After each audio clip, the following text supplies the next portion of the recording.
Snehalaya silks இன் women's day slogan கான்டெஸ்டில் participate பண்ணி Malaysia செல்லும் வாய்ப்பை பெறுங்க. அந்த ஹீரோயின் என்ன ரேஞ்சுப்பா? வெளிப்படையா கேட்பாங்க. ஆமாம்மா, அவங்க துட்டு இருக்குதுல்ல. கனகாஸ் அவங்கள வந்து விவேக் சாரோட பேர் பண்ணது. விவேக்கு தான் எக்ஸைட் ஆகிட்டோம் சார். பெரிய ஹீரோயின் சார், நமக்கு ஜோடியா எப்படி சார் வந்தாங்க? அங்கே போய் தொல்லைகள்ல பண்ணிட்டாதீங்க. லைஃப் கொஞ்சம் சிக்கல் வந்ததுனால அதனுடைய லைஃப் கொஞ்சம் கேரியர் பாதிச்சிச்சு. படத்தில் எனக்கு 15 லட்சம் ரூபா லாஸ். அப்பா திரும்பி வந்து அப்படியே காலில் விட்டுட்டாரு, என்ன மன்னிச்சிருந்தாரு. கால்ச்சிட்டு வாங்கும்போது எப்படி வாங்குவோன்னா, படம் வந்து 2 months ஷூட்டிங், 60 days, வெளியில் எங்கேயும் போகக்கூடாது, லெட்டர் எழுதி வாங்கிடுவேன், ஏவிஎம்ல வச்சு லாக் பண்ணிடுவேன், வண்டியில் தூக்கி உள்ள போட்டு உயிரோடு இருக்க மாட்டேன்னு மிரட்டி கொண்டு வந்து உள்ள விட்டோட, ஐயோ என்ன கொண்டு வாங்க, இன்னும் கொல்ல மாட்டாங்க, 60 நாள் உங்களுக்கு உயிர் இருக்கு, 60 நாளைக்கு அப்புறம் ஆர்டிஸ்ட் யாரா பர்மிஷன் கேட்டாங்கன்னு வச்சுக்க, பேசிருக்கிறேன் கம்பெனி கஷ்டப்பட்டு படம் எடுத்துருக்காங்க, என்னடா தேவையில்லாம அவன் பர்மிஷன் கேட்கறவனா. கவுண்டர் போன் பண்றாரு, வி சேகர் எங்க வச்சிருக்கிறாருன்னா, அவர் ஷூட்டிங்ல ஒத்து வந்தா ஒழுங்கா பண்ணுவாரு, தொல்லை கொடுத்தா அப்படியே நம்மள வந்து ஷூட்டிங்னு வச்சு அங்கேயே போட்டு சாகடிச்சு தூக்கி சுடுகாட்டில் போட்டுருவாரு. இப்போ விஜய் சார், அஜித் சாரோ இல்லை பிரசாந்த் சாரோ உங்களோட கதைகளுக்கும் பொருந்திருப்பாங்க, பொங்கலுக்கெல்லாம் கூட பொருந்திருப்பாங்க. பட் நடந்தது, அதுக்காக ஏதாவது சந்தர்ப்பங்கள் நடந்ததா? அப்படி இருந்தது. விஜய் சார், அஜித் சாரோ இல்லை பிரசாந்த் சாரோ உங்களோட கதைகளுக்கும் பொருந்திருப்பாங்க, பொங்கலுக்கெல்லாம் கூட பொருந்திருப்பாங்க. பட் நடந்தது, அதுக்காக ஏதாவது சந்தர்ப்பங்கள் நடந்ததா? அப்படி இருந்தது. உன் படம் ஓடிட்டாவே அவங்க எல்லாமே வந்து என்னன்னா கதை தாம் பேர்லயே இருக்கணும்னு எதிர்பார்க்குறாங்க. இப்போ நான் போகல 4-5 பேர் போடணும் இல்லையா? 4-5 பேருக்கு என்ன சம்பளம் கொடுத்துருப்பேன்? எல்லாருக்கும் நானா 10 லட்சம் கொடுப்பேன். ரெண்டாவது கால்ச்சிட்டு வாங்கும்போது எப்படி வாங்குவேன்னா, படம் வந்து 2 months ஷூட்டிங், 60 days, வெளியில் எங்கேயும் போகக்கூடாது, லெட்டர் எழுதி வாங்கிடுவேன், உங்களோட தான் 60 நாளுமே இருக்கணும், 60 நாள் இங்கே தான், ஏவிஎம்ல வச்சு லாக் பண்ணிடுவேன். காரணம் என்னன்னாக்கா, நான் 10 பேர் வந்து இன்னைக்கு ஒரு வச்சு எல்லாம் கும்பலா எடுப்பேன். 5 பேர்னா 5 பேருக்கு ஜோடி இருப்பால, அப்ப என்ன ஆச்சு, 10 ஆச்சா?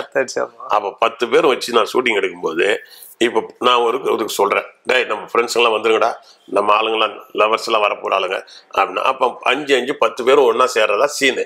அதுல ஒருத்தி வரலன்னா கூட அந்த ஷூட்டிங் எடுக்க முடியாதுல்ல. ஒரு படம் பாக்குறோம், கேட்பாங்கல்ல, இது 5 பேர் இருக்கானுங்க, பொண்ணு மட்டும் 4 இருக்கானுங்க, ஏதோ பையனு காணும் அப்படின்னு எல்லாம் பார்ப்பாங்கல்ல.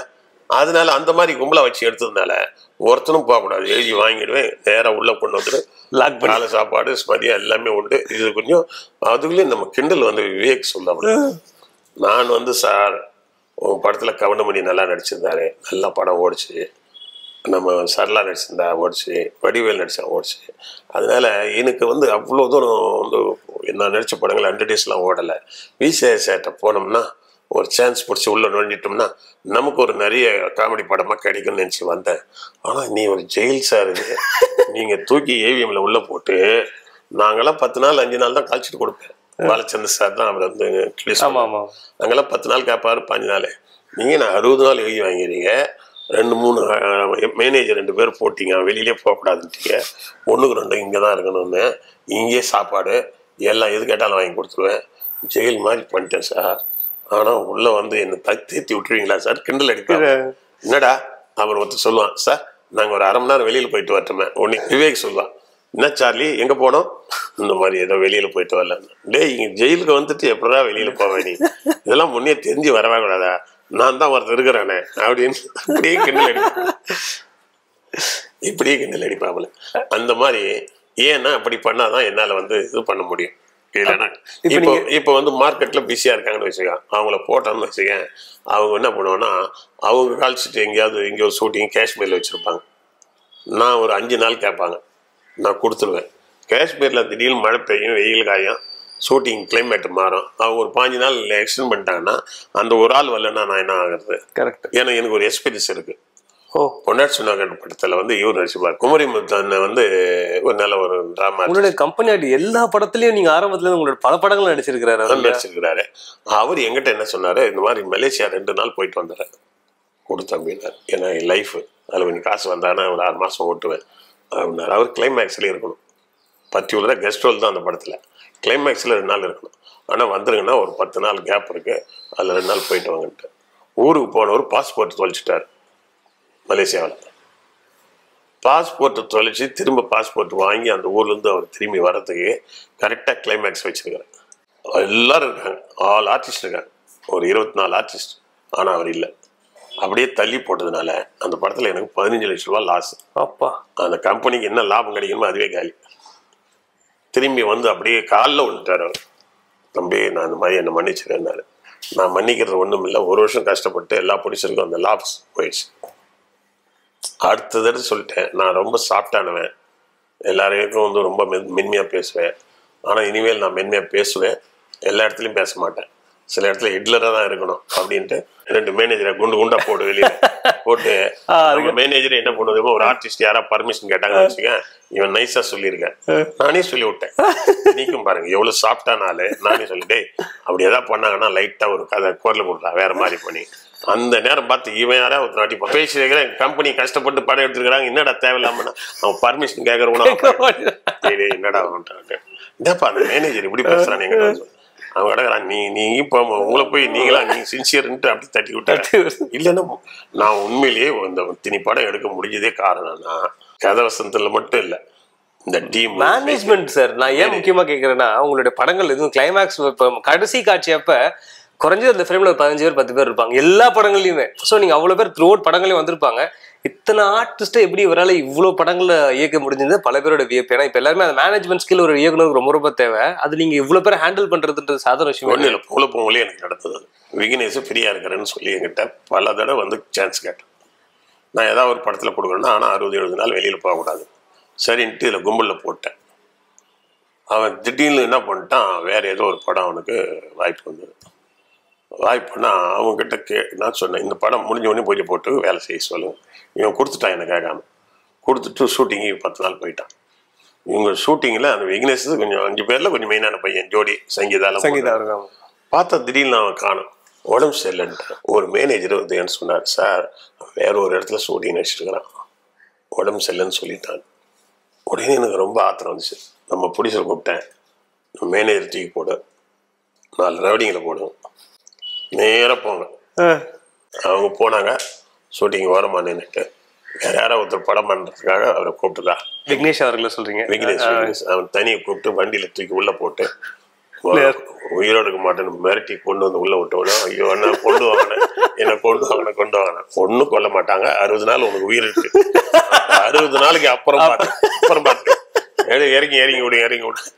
மீதி எல்லாம் ஆர்டிஸ்ட்லாம் என்ன பேசிடலாம் தெரியுமா, காலையில் 8 மணிக்கு வந்தவனே அண்ணா நான் வந்துட்டேனே, அட்டனன்ஸ் பயங்கரமான அட்டனன்ஸ், படம் முடிகிற வரைக்கும் அட்டனன்ஸ். அதுக்கப்புறம் கூட நாம வந்து நீங்க படம் பார்த்து எதுவும் எடுக்க வேண்டியது இல்லைன்னு சொல்லிட்டீங்கன்னா நாங்கள் வெளியே இல்லைன்னா வேற வழியே கிடையாது. இப்போ நீங்க சொல்லும் போது இன்னொரு கேள்வியுமே வந்து, உங்களோட படங்கள் சொன்ன மாதிரி இப்போ அந்த காலனின்ற ஒரு விஷயம் உங்களோட படங்கள்ல விரலுக்கு வைக்கும், கூடி வாழ்ந்தல் கூடி எல்லா படங்களும் எடுத்துக்கலாம். நம்ம வரவேற்று சார் பத்தி அதை நம்ம பார்க்கும்போது சேகர் சாரோட படம் தான் அது செட்டு அப்படி ஆர்டிஸ்ட் தாண்டி எதுக்கு அதை வச்சு அந்த வீடுகள் காலம் மாதிரி போச்சு. என்னத்துக்கு வச்ச சிக்கல் வருதுன்னா, வெளியூர்ல போய் ஷூட்டிங் எடுத்தீங்கன்னா இந்த கிராமத்துல என்ன பண்ணுவானுங்கன்னா, இன்னும் கொஞ்சம் கிராமத்துல யதார்த்தமா தான் இருப்பானுங்க. இந்த வசதியானவன் பண்ணியாரலாம். ஷூட்டிங் நடக்கும் போது அவனுங்க வந்து லைட்டா மேனேஜருங்களை எல்லாரும் பார்த்து அந்த ஹீரோயின் என்ன ரேஞ்சுப்பா வெளிப்படையா கேட்பாங்க. ஆமாமா, அவங்க ஒன்றும் துட்டு இருக்குதுல்ல, பண்ணையார் எப்படிப்பா என்ன ரேஞ்சுப்பா, இவ்வளோ சரியா வருமா, 1 லட்சம் கொடுத்தா சரியாயிடுமா அப்படின்னு தொல்லை கொடுக்கறது. இவன் தொல்லை கொடுக்க ஆரம்பிச்சான்னா நம்ம எப்படி நம்ம வந்து நம்ம ஷூட்டிங் வேலையை பார்க்கறதா இவங்களுக்கு பாதுகாப்பு பண்றதா. இவன் வந்து என்ன பண்ண, சின்ன ஒழுங்காகிறவங்களுக்கும் போய் சில தொல்லை பண்ணுவான், அதுங்க சில கேட்கும். சில டைம்ல சொன்ன இந்த ஊரை விட்டே போக மாட்டாங்களே நமக்கு சரியா வரலன்னா அப்படின்னு வானுங்க. இந்த மாதிரி வேற பேசுவாங்க. நம்பியார்ல நிறைய இருப்பான் கிராமத்துல, அப்படி பதம் பாக்குற மாதிரியே வருவான், படம் ஷூட்டிங் பாக்குற மாதிரி. என்ன தம்பி நம்ம ஏரியா வந்தேன்னா நீ ஒரு பிரச்சனை கிடையாது நான் பாத்துக்கிறேன்னு வானுங்க. அப்புறம் லைட்டா அப்படி போய் சேரை தூக்கி எங்க போடுவான், ஹீரோயின் பக்கத்துல போய் உட்காந்துக்கணும், சேரை போட்டு உட்காந்துக்கிட்டு. இந்த ஷூட்டிங் எடுக்காத போது இந்த ஹீரோயின் அப்படி பக்கத்துல உட்காந்துக்கிட்டு அவங்ககிட்ட நான் தான்மா அந்த ஏரியாவில் கவுன்சிலர் நின்று எம்எல்ஏ நின்று எல்லாம் பார்த்துருக்கிறேன், போட்டோ எடுத்துக்கலாம் அப்படின்னு வானுங்க. சாப்பாடு நம்ம வீட்டுல இருந்து வருதுன்னு வானுங்க, ஆரம்பிப்பானுங்க. இதெல்லாம் பார்த்துட்டு இவங்க என்னங்க இவனுக்கு பெரிய தொல்லை மாதிரி இல்லையா அப்படின்னு வானுங்க. இதெல்லாம் அப்ப இந்த தொல்லை எல்லாம் ரொம்ப இருக்கிறதுனால வெளியூர் ஷூட்டிங்கை கட் பண்ணிட்டு இங்கே ஸ்டுடியோவில் என்ன பண்ணுவோன்னா, ஒரே கேட்டு உள்ள, அதாவது ஸ்டுடியோ கூட 2-3 கேட்டு இருந்தால் போட மாட்டேன், ஒரே கேட்டு தான். ஒருத்தன் உள்ள போனா திரும்பி வரக்கூடாது அப்படி கவுண்ட் பண்ணிக்க. அது என்ன பண்ண கற்பகத்தில் போடுவேன். இல்லைன்னா அந்தாண்ட பார்க்கணும் அருணாச்சலம் இதெல்லாம் போட்டு கேட்டை மூடிட்டா ஒருத்தர் உள்ள போக முடியாது. இது எதாவது ஒழுண்டா கூட அந்த மேனேஜருக்கு தான் வாங்கணும். இப்படியே ஒரு 10 படத்தை ஓட்டினேன். கவுண்டமணி கேட்பாரு, யாரோ ஒருத்தர் ஃபோன் பண்ணுவாரு, எங்க பாருங்க சார் ஏவிஎம் ஸ்டுடியோன்னு ஒரு ஜெயில் இருக்கு தெரியுங்களா, அது வி சேகர் ஜெயில்னு ஒண்ணு வச்சிருக்கிறாரு லாஸ்ட் இல்லையா, அது வி சேகர் செட்டுன்னு தான் பேரு. ஏவிஎம்ல அந்த கடைசியில 1ஆம் நம்பர் செட்டு 2, 3, 8 செட் இருக்கு. 8 இருக்கு தெரியுங்களா, 8 ஃப்ளோர். 8 ஃப்ளோருக்கு அடுத்தது ஒரு பெரிய கிரவுண்ட் இருக்கும், ஒரு சின்ன தெரு மாதிரி இருக்கும். அதுக்கு பேர் என்ன தெரியுமா, வி சேகர் செட்டு. யாரு, ஏவிஎம் சரவணனே போட்டாரு. ஏவிஎம் வந்து எங்க மெய்பி செட்டியார் உருவாக்குனது. மெய்பி செட்டியார் செட்டு ஏதாவது பேர் வச்சிருக்காரு, சரவண சார் செட்டுன்னு ஏதாவது வச்சிருக்காரா, குமர செட்டுன்னு ஏதாவது இருக்கா, 1ஆம் நம்பர் செட்டு 2, 3, 4, 6, 7, 8, 9ஆவதா என்ன வச்சிருக்காரு, வி சேகர் செட். நீ என்கிட்ட வேலை செய்துட்டு போனவங்க உன் பேர்லயே வச்சிருக்கிறேன்னா என்னன்னா, நான் தொடர்ந்து அங்கதானே படம் பண்ணுவேன், ஏன்னா இது ஒண்ணுது, நீ ஷூட்டிங் முடிச்சுட்டு விட்டாதான் இது அப்படின்னு. அப்போ கவுண்டர் போன் பண்றாரு, நான் இந்த இடத்துல இருக்கிறேன், ஷூட்டிங் பாரு, வி சேகர் எங்க வச்சிருக்கிறாருன்னா சுடுகாடு பக்கத்துல பின்னாடி, ஏவிஎம் பின்னாடி சுடுகாடு, சுடுகாட்டுக்கு பக்கத்துல வைப்பாருப்பா.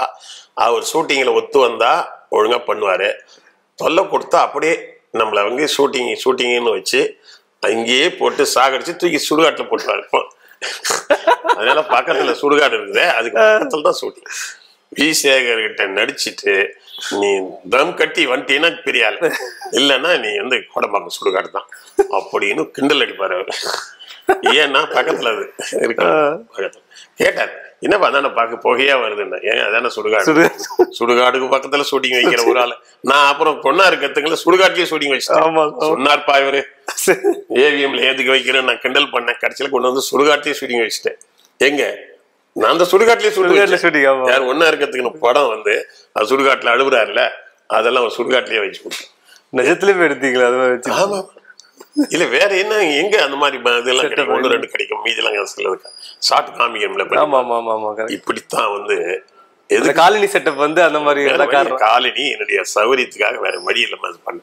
அது KS கோபாலகிருஷ்ணன் அப்படிதான் பண்ணுவார், ஒரு செட்டுக்குள்ளேயே போட்டு பண்ணுவாரு. பாலச்சந்திர கொஞ்சம் ஊடகம் கொஞ்சம் ரொம்ப நாள் செட்டுக்குள்ளேயே பண்ணாரு, ஏன்னா வேற வழி கிடையாது. இன்னொரு பேர் வந்து கனகாஸ், அவங்கள வந்து விவேக் சாரோட பேர் பண்ணது.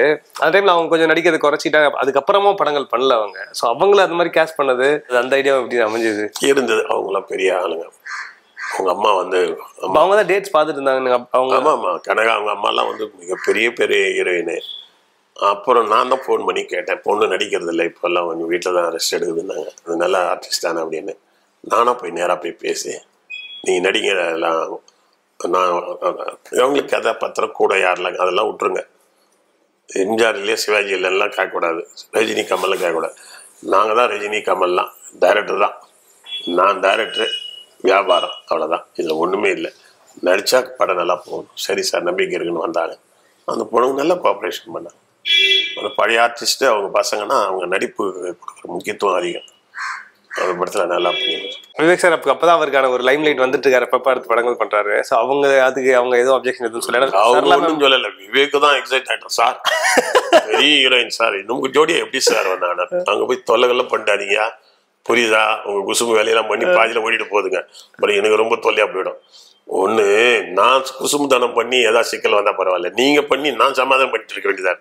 இந்த மாதிரிதான் பண்ண இல்ல சார் அவன். அதுக்கப்புறமா கனகா மேம் அப்படின்னு பேசியிருக்கீங்களா? அதுக்கப்புறம் ஏன்னா அவங்க தனிமையிலேயே போயிட்டாங்க, எங்கேயுமே எதுவுமே இல்லை மொத்தம். அது ஒரு குடும்ப சைக்காலஜி தானே. அது ஒரு கனகாவனுடைய மூத்தவங்க அப்பா அம்மா தான் அந்த ஃபேமிலியில ஏதோ அவங்களுக்கு அவங்க வந்து ரொம்ப புரட்சிகரமானவங்க. யாருங்க? கனகா அம்மா, தேவிகா அம்மா. ஒரு சாதாரண ஒரு ஒர்க்கர் கல்யாணம் பண்ணாங்க. பட் லைஃப் ஏதோ கொஞ்சம் சிக்கல் வந்ததுனால அதனுடைய லைஃப் கொஞ்சம் கேரியர் பாதிச்சிச்சு. அந்த பொண்ணு நல்ல பொண்ணு, உண்மையிலேயே தான் நல்ல ஆர்டிஸ்ட். ஐயோ, அதுக்கப்புறம் டச்ல இருந்தீங்களா? பேசி ஏதாவது படத்துக்கு நடிக்க கூப்பிட்டாதானே நம்ம அது மேல் பண்ண முடியும்.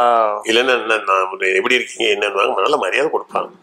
ஹீரோயின்ஸுங்கெல்லாம் எங்கேயாவது ஃபங்க்ஷன்லாம் போயிட்டோன்னா அவங்க குடும்ப மெம்பர் மாதிரி ஏஞ்சிலாம் நின்று எனக்கு மரியாதை கொடுப்பாங்க. யாராவது வச்சு படம் எடுக்க உங்களுக்கு ஆசைப்பட்டு நடக்காம போயிருக்கா? வேற நடிகை இல்லை நீங்க ஆசைப்பட்டவங்களோட சேர்ந்து படம் பண்ணணும் பட் அமையாம போயிருச்சு? அது பாக்யராஜ் சார் தான். அது ஒண்ணுதான் முதல் படத்துல நீங்க. அவர் வந்து என்ன உருவாக்குனதுல அவர் மிகப்பெரிய டைரக்டரு, பெரிய ரைட்டரு. நான் அவர்கிட்ட இருந்து வந்தேன். அவர் நடிக்க வைக்கணும்னு நினச்சி பிறந்த விடா படத்துல ட்ரை பண்ணேன். அவர் வந்து பெரிய ஹீரோவா வந்து ஆயிட்டாரு. அவருக்கு திடீர்னு ஒரு சரிவு, கீழே இறங்கி வர முடியல அவரால். நான் வந்து ரொம்ப மோசமாக கொடுக்கல, ஒரு ஒரு பேர் லேடிஸுக்கு கொஞ்சம் முக்கியத்துவம் கொடுக்குற கேரக்டர் பிறந்து விடாது. மேக்ஸிமம் பானுப்பிரியா மேம் இருக்கு.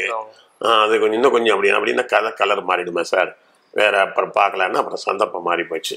பட் அவர் வச்சு நான் திரும்ப படம் எடுத்தாலும் அவருக்கு நல்ல கேரக்டர். ஏன்னா அவர் குருநாதர், தொழில் கற்றுக்கிட்டோம், அவருக்கு பண்ணணும். இப்போ வியாபாரம் வந்து இந்த நிறைய வியாபாரம் இப்போ நிறைய நம்பர்ஸ் ஆகும்னா வந்து இப்போ தயாரிப்பாளர் ஒரு நம்பர் போடுறாங்க. இப்போ ப்ரொடக்ஷன் வந்தால் கூட ரசிகர்கள் ரொம்ப இன்வால்வ் ஆயிடுறாங்களே. என் ஹீரோட படம் இவ்வளோ கரெக்ட் ஆயிடுச்சு, ஓ ஹீரோட அவங்களுக்கே வேற வழி இல்லை. இப்போ குடிச்சு பழக்கப்பட்டோம்னா என்ன ஆகும், என்ன வேலையாக இருந்தாலும் வாங்கி குடிப்போம். அது மாதிரி அந்த ரசிகர்கள் எப்படி ஆகிட்டாங்கன்னா ஆல்டர்னேட்டிவ் இல்லை. ஆல்டர்னேட்டிவ் இல்லாதனால வேறு வழி இல்லை. இப்போ என்ன பண்ணுவாங்க, 4 நாள் நல்லா இருந்தது விஜய் படம் பார்ப்பாங்க, அதுக்கப்புறம் படம் இல்லைன்னா என்ன பண்ணுவாங்க, திரும்பி அதே போய் 2வது இடம் பார்ப்பாங்க. இப்படி தான் இருக்குது. ஆல்டர்னேட்டிவ் என்றைக்குமே இருக்கணும். பெரிய படம் ஓடனா சின்ன படம் ஓடும். ஒரு எம்ஜிஆர் படம் வரும்போதே வந்து 16 வயதில் வருது, சிவாஜி படம் ஓடும்போதே அன்னக்கிளி வருது, சின்ன படங்களும் ஓடுது, சுழலா, சித்திரங்கள், புதிய பாதை, அவன் இவன் இல்லையா, விக்ரமன், செல்லுமணி, எவ்வளோ. அதாவது அப்போ டைரக்டருங்கள் வந்து, அதாவது டைரக்டருங்களுக்கும் எழுத்தாளர்களுக்கும் புதிய வரவு உள்ளவங்களுக்கும் மரியாதை இருக்கணும். இருந்தால் தான் சினிமா அவங்க. அது இல்லைன்னா கொட்டை தண்ணி மாதிரி, தேங்கின தண்ணி மாதிரி ஆகிடும். அவங்க என்ன கொடுக்குறாங்களோ அதை வேறு வழி இல்லாமல் பார்த்துட்டு வர மாதிரி ஆகிடும். அதனால சினிமா மாறணும். குறிப்பாக என்ன மாறணும்னு எதிர்பார்க்குறேன்னாக்கா, சினிமாவுக்கு மிகப்பெரிய ஒரு பங்கு இருக்குது. சமுதாயத்தை மாற்ற வேண்டிய கடமை வந்து சினிமாவுக்கு இருக்குது. அதை வந்து முதல் சொன்னவர் யாருன்னா அறிஞர் அண்ணா. அதே மாதிரி என்எஸ்கேன்னு ஒரு பெரிய நடிகர், காமெடி நடிகர். அவர் என்ன பண்ணுவார், விலைவாசி பிரச்சனை. இப்போ நான் இப்போ சொல்கிறது படம் இல்லை, வர வெட்டனா நான் எடுக்கலை. அன்னைக்கு என்எஸ்கேவே என்ன பண்ணுறாருன்னா விலைவாசி எப்படி ஜெட்டு மாதிரி ஏறிக்கிட்டு இருக்குதுன்றதை பாட்டில் சொல்லுவார். அவர் பாட்டங்கள், அவங்க காமெடியெல்லாம், நீ என்எஸ்கே காமெடி பாருங்கள், அவர் சொன்ன தத்துவங்கள் பூரா சமுதாயம் எவ்வளோ கெட்டு போச்சு, விஞ்ஞானம்ன்ற எப்படி ஆகிப்போச்சு பாரு, மனிதன் சாப்பிட்றதுக்கு கூட மிஷினை யூஸ் பண்ணுவான், அப்படி காலகட்டம் வந்துடும், அப்படியெல்லாம் அவர் சோம்பேறியாக இருக்குது அப்படிலாம் சொன்னார். அதை வந்து சார்லி சாப்ளின் சொன்னார், அதை என்எஸ்கே சொன்னார். அப்படி நல்ல கருத்தை அவங்க சொன்னாங்க. அதை தாண்டி எம்ஆர் ராதா ரொம்ப நெகட்டிவாக சொல்லுவார் எல்லாத்தையும், ஆனால் நல்லா சொல்லுவார். புரியுதா, எல்லாருக்கும் புரியுற மாதிரி நெகட்டிவாக சொன்னால் கூட நல்ல கருத்துக்கள். அதுக்கப்புறம் இவர் அண்ணா வந்த பிறகு தான் கருத்தில் பல நல்ல படங்களை சொல்ல ஆரம்பித்தார். அதுக்கப்புறம் வந்து பராசக்தி படம் மாதிரி படம் வருது. பராசக்தி படத்தை பாருங்கள், முழுக்க முழுக்க அரசியல். கோயில் கூடாது என்று சொல்லுவது, அது கொடியோரின் கூடாரமாக ஆகிடக்கூடாது. என்ன புரட்சிகரமான அவசரம் இல்லையா. தண்ணீர் என்ன மாதிரி படம் அது கேரளா, அது வந்து பெங்கால்ல இருந்து எடுத்துட்டு வந்து இவர் கேபி சார்லாம் நிறைய படம் நல்ல விஷயங்கள்லாம் நிறைய சொல்லிட்டு இருந்தாங்க. இதெல்லாம் வந்து சினிமாவில் திரும்ப வரணும். குறைந்த பொருட்செலவுல லாபகரமா நிறைய படம் கொடுத்துருக்கீங்க. நீங்க பண்ணதுல அதிக பட்ஜெட் படம்லாம் இது நீங்க பண்ண படங்கள்ல இதுதான்ப்பா நான் பண்ணதுல அதிகமா பட்ஜெட், என் கையை மீறி நான் பண்ண படம் அப்படின்னு? கப்பலா மலேசியா போக ரெடியா? அப்போ ஸ்னேகாலயா சில்க்ஸ்ல மார்ச் 8 முதல் 31 வரை உங்களுக்கு விருப்பமான சாரியை பர்ச்சேஸ் பண்ணி விமன்ஸ் டே ஸ்லோகன் கான்டெஸ்ட்ல பார்ட்டிசிபேட் பண்ணி வின் பண்ணுங்க. Snehalaya first, Malaysia next. Vikatan welcome back இப்ப வெறும் 29 ரூபாயில். ஜூனியர் விகடன், ஆனந்த விகடன், நாணயம் விகடன் உள்ளிட்ட 8 டிஜிட்டல் இதழ்கள், வேல்பாரி, நீரதிகாரம், அணிலாடும் முன்றில் உள்ளிட்ட கிளாசிக் தொடர்கள், சுஜாதா, எஸ் ராமகிருஷ்ணன், அசோகமித்ரன் உள்ளிட்ட நட்சத்திர எழுத்தாளர்களின் சிறுகதைகள் என 29 ரூபாயில் 3 மாதங்களுக்கு விகடனை அன்லிமிட்டடாக படிக்க இப்போதே சப்ஸ்கிரைப் செய்திடுங்கள்.